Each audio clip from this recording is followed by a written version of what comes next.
Assalamualaikum warahmatullahi wabarakatuh.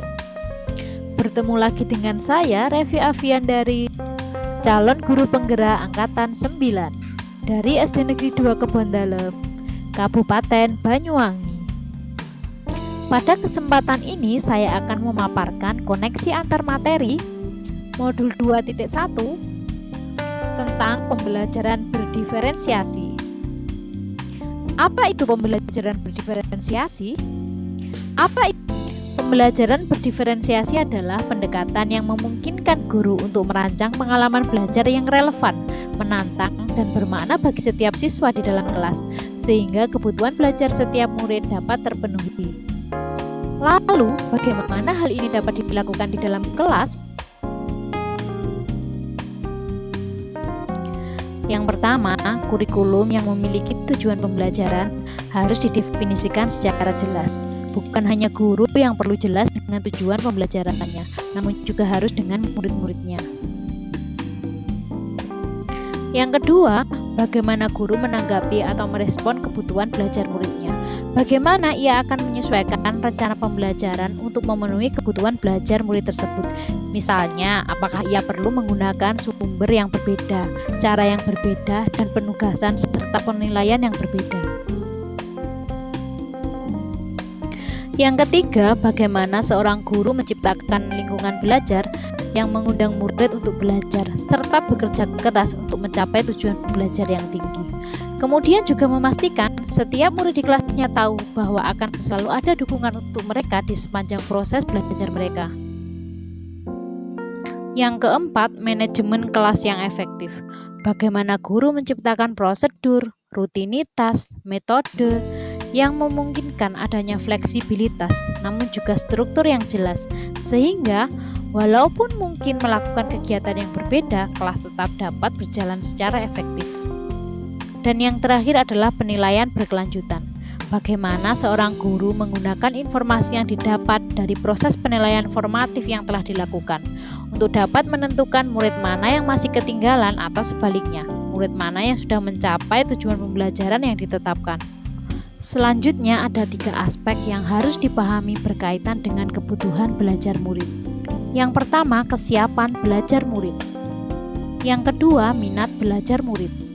Dan yang ketiga adalah profil belajar murid. Dan kesiapan belajar murid adalah kondisi murid yang dapat memungkinkan ia siap menerima pembelajaran. Jadi, kesiapan belajar ini merupakan kapasitas untuk mempelajari materi, konsep, atau keterampilan baru. Sebuah tugas yang mempertimbangkan tingkat kesiapan belajar murid akan membawa murid keluar dari zona nyaman mereka dan memberikan mereka tantangan. Namun, dengan lingkungan belajar yang tepat dan dukungan yang memadai, mereka tetap dapat menguasai materi atau keterampilan baru tersebut.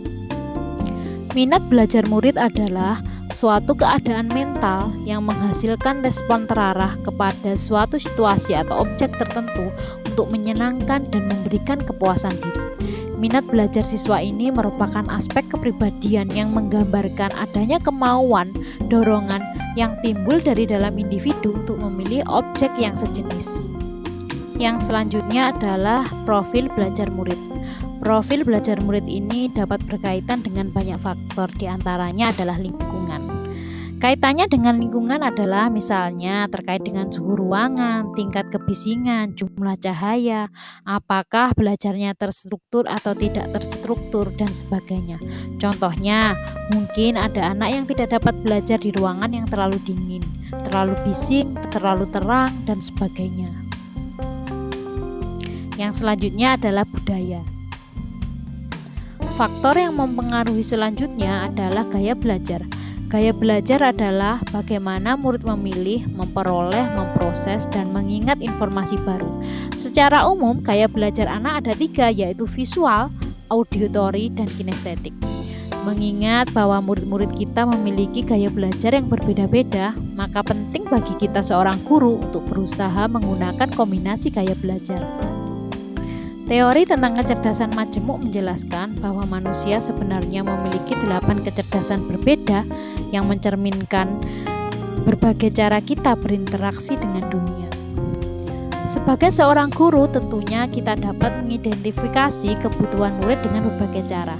Berikut ini adalah beberapa cara yang dapat dilakukan seorang guru untuk mengidentifikasi kebutuhan belajar murid.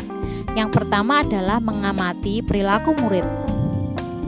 Yang kedua, mengamati murid ketika mereka sedang menyelesaikan suatu tugas atau aktivitas.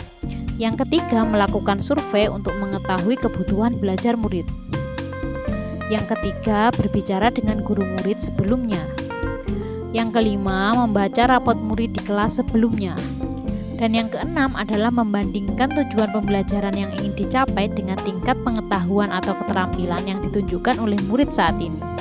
Masih banyak cara lain yang dapat guru lakukan untuk mendapatkan informasi atau mengidentifikasi kebutuhan belajar murid mereka. Tentunya Bapak Ibu guru dapat menggunakan cara yang lainnya. Dalam melaksanakan proses pembelajaran berdiferensiasi, ada 3 strategi yang dapat dipilih, yaitu yang pertama, diferensiasi konten, kedua, diferensiasi proses, dan yang ketiga, diferensiasi produk. Diferensiasi konten ini berkaitan dengan perbedaan konteks materi yang diajarkan kepada murid sebagai tanggapan dari kesiapan belajar murid, minat atau profil belajarnya, atau bahkan bisa kombinasi dari ketiganya. Diferensiasi proses berkaitan dengan perbedaan proses pembelajaran dengan menyediakan kegiatan berjenjang, adanya pertanyaan pemandu atau tantangan, membuat agenda individual murid, memvariasikan waktu, mengembangkan kegiatan bervariasi, dan menggunakan pengelompokan yang fleksibel. Diferensiasi produk atau dengan kata lain adalah hasil peserta didik setelah melakukan proses pembelajaran. Kaitan antara materi dalam modul 2.1 dengan modul sebelumnya, yaitu modul 1.1 adalah pendidikan yang ditekankan sesuai dengan filosofi Ki Hajar Dewantara, yaitu pendidikan yang berpihak kepada murid. Dan pada pembelajaran berdiferensiasi mengakomodir hal tersebut karena memperhatikan kebutuhan belajar murid. Kaitan antara materi, nilai, dan peran guru penggerak terhadap pembelajaran berdiferensiasi adalah nilai dan peran guru penggerak merupakan bagian penting yang memfasilitasi pembelajaran dapat berpihak kepada murid.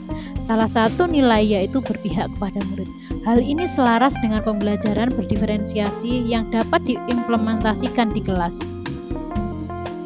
Pada modul 1.3 kita mempelajari tentang visi guru penggerak. Kaitannya dengan pembelajaran berdiferensiasi adalah visi guru penggerak memberikan ruang kepada murid untuk dapat mengoptimalkan potensi dari minat dan bakatnya, sehingga murid dapat kuat dan mandiri.